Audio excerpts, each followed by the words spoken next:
के मर जा रे चुल्लू भर पानी में। जो गुरु घंटाल थे उनकी फट गई। विधायक आया ना, कोई सरकार का एक छोटा सा प्रशासनिक व्यक्ति वहां तक पहुंचा बाबा को मनाने के लिए। का ऊंचा हुआ कद दिखा रहा था, कुत्ता पूछने वाला नहीं था इनको। नहीं, हम आज जल्द समाधि नहीं लेंगे। हमारे लोगों ने कहा कि हम 2023 में करेंगे, अभी हमारी फटी पड़ी है। तो मैंने कांड किया, ये रोज विनय दुबे का नाम लेके वीडियो बनाएंगे। बनाते रहो भाई साहब, मैं अब पद्मश्री की रेस में हूँ, क्योंकि पद्मश्री कहाँ, तुम गटर कहाँ, विनय दुबे कहाँ। तो चाहे जितना भोको, जितनी माँ बहने करनी है कर लो। देश ने देखा तुम्हारी औकात क्या है, गांड पे दुनिया हंस रही है। नमस्कार दोस्तों, मैं विनय दुबे मुंबई से। कल अयोध्या का कांड समाप्त हुआ। कांड के साथ ही हमारे जो गुरु घंटाल थे उनकी फट गई।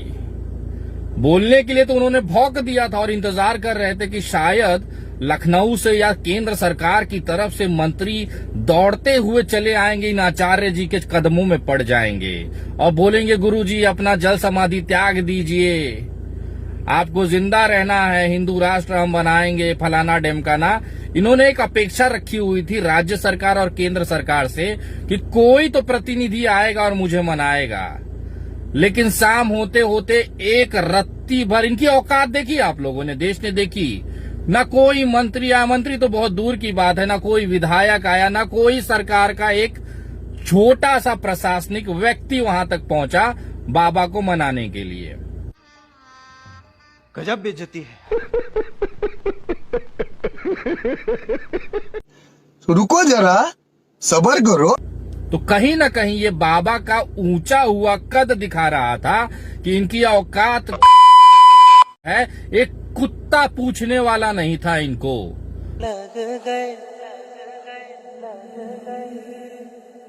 लग गए।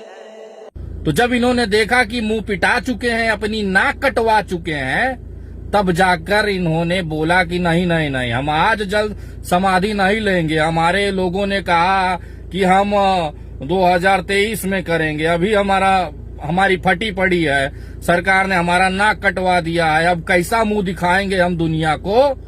ये कहते हुए बाबा ने अपना लपेटा और चल दिए। इसे कहते हैं थूक कर चाटना, चौचक चाटना। पहली बार सनातन धर्म में किसी संत, नकली फर्जी संत का इस तरह से बेइज्जती देश ने देखा। लोग इंतजार कर रहे थे कि मरा कि नहीं मरा अभी तक। ये धरती का बोझ है और अच्छा हुआ सरयू में तूने जाकर न समाधि नहीं ली, वरना हमारी जो पवित्र नदी है ना वो गंदी हो जाती।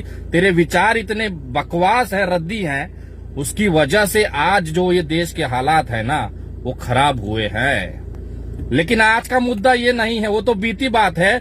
और इनके किसी भी दावे को और डंकार को, भंकार को ना सीरियस लेने की जरूरत नहीं है, क्योंकि ये है खानदानी क्या। तू डूब के मर जा रे चुल्लू भर पानी में, तू डूब के मर जा रे चुल्लू भर पानी में। सबसे अच्छी बात ये लगी, नॉर्मली मैं अपना जो सोशल मीडिया पे जो मेरा नंबर है वो मैं नॉर्मली व्हाट्सएप नंबर है, कॉलिंग नंबर है, मैं यूज नहीं करता हूं, क्योंकि बहुत सारी कॉल्स होती हैं तो हर कॉल अटेंड करना, मैसेज रिप्लाई करना मुमकिन नहीं है। अभी भी करीबन नहीं तो 70-80 हजार के आसपास मैसेज उसमें अनरीड पड़े हुए हैं। आज मैं ऐसे ही देख रहा था मैसेज, तो उसमें एक मैसेज मुझे मिला गाजियाबाद के एक, जी हाँ वही जिसके मुंह पे किया, जिसको में डाल दिया, उसके बाद अपने से उनको खूबसूरत चेहरे को बाहर निकाला। वो भाई साहब का मैसेज आया था कि हमसे गलती हुई है। मैं आपको दिखाना चाहता हूं वो मैसेज, जरा पढ़िए और आपको समझ में आ जाएगा गाजियाबाद वालों की इस देश में किसी ने फाड़ी है तबीयत से, तो वो विनय दुबे है। लग गए। लग गए। मुझे ये पूरा यकीन था कि इतनी औकात नहीं है कि ये विनय दुबे के सामने टिक जाए, क्योंकि आज तक जब भी मैंने शुरू किया है ना तो कोई टिक नहीं पाया है। ये बाल थे, आखिर उसमें से एक बंदे ने हिम्मत कर अपनी बेइज्जती रोकने के लिए माफी मांग ही ली। ये मैसेज दिखाने का मेरा मेन कारण ये था कि आप समझिए, जो लोग ये कहते हैं कि हम खून की नदियां बहा देंगे, फलाना कर देंगे, ढिमकाना कर देंगे, भारत से इस्लाम खत्म कर देंगे, आज तक मच्छर की तक न उखाड़ी होगी, तो उनसे घबराने की कोई जरूरत नहीं है। ये केवल भौंकने वाले कुत्ते हैं, ये अपने घर से बाहर कभी जिंदगी में नहीं निकल सकते। इनसे क्या घबराना भाई साहब। जब से मैंने कांड किया ये रोज विनय दुबे का नाम लेके वीडियो बनाएंगे, बनाते रहो भाई साहब। मैं अब पद्मश्री की रेस में हूं, पद्मश्री के लिए नामांकित हूं, मेरा लेवल तुमसे बहुत ऊपर है। मुझे पता है ये अवार्ड मुझे नहीं मिलेगा, ना चाहिए मुझे अभी बहुत सामाजिक कार्य करना है, बहुत चीजें करनी है अपने जीवन में। पद्मश्री का उम्र नहीं है मेरा, लेकिन फिर भी अगर किसी ने नामांकित किया है, एक बड़े आईएएस अधिकारी ने नामांकित किया है, एक राज्य के प्रतिनिधि ने नामांकित किया है, तो कहीं ना कहीं मेरा एक लेवल है। और मेरा लेवल अब ये नहीं रहा है कि मैं तुम जैसे चूतियों को जवाब देता फिरूं।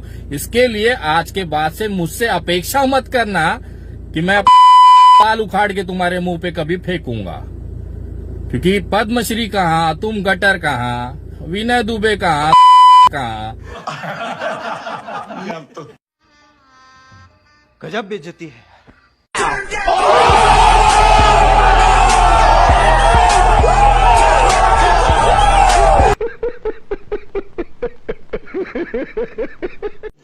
रुको जरा, सबर करो। इस भाई साहब से जब आगे बात हुई तो इन्होंने बताया कि विनय जी हमारे भी फॉलोवर्स हैं, बाकी लोगों ने 5 साल 6 साल मेहनत कर अपना एक सामाजिक स्तर बनाया था और आपने एक झटके में वो पूरी बनी बनाई जो बुनियाद थी उसका सत्यानाश कर दिया। आपने इतनी घनघोर बेइज्जती कर दी हम लोगों की कि अब हमारे ही फॉलोअर हम पे हंसते हैं। इसके लिए उनको दिखाने के लिए आपको हमें रोस्ट करना पड़ता है, गाली देना पड़ता है, वरना हमारी तो फटी रहती है कि भाई साहब कब पता नहीं विनय दुबे को मूड में आ जाए और हमारी मार दे कोई वीडियो बनाकर। अब तो ये डर के मारे नींद नहीं आती है इन लोगों को।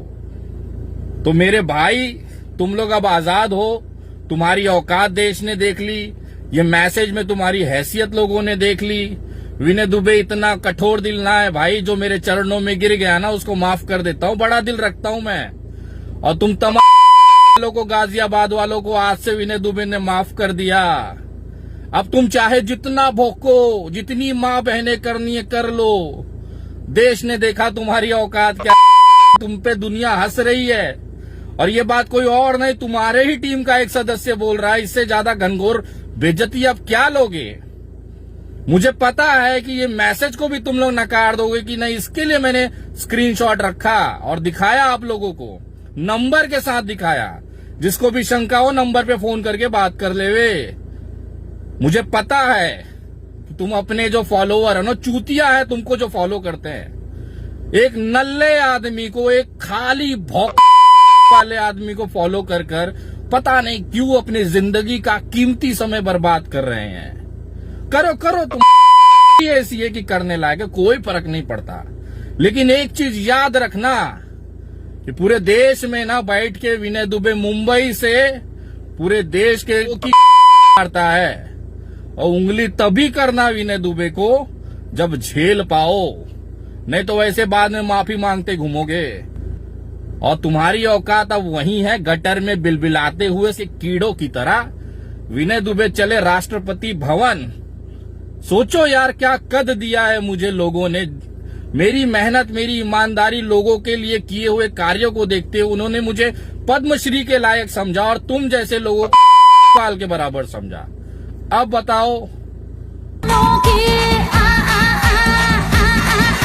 मुंबई की ना दिल्ली वालों की, पिंकी है पैसे वालों की। मुंबई की ना दिल्ली वालों की, पिंकी है पैसे वालों की। जय हिंद, जय महाराष्ट्र।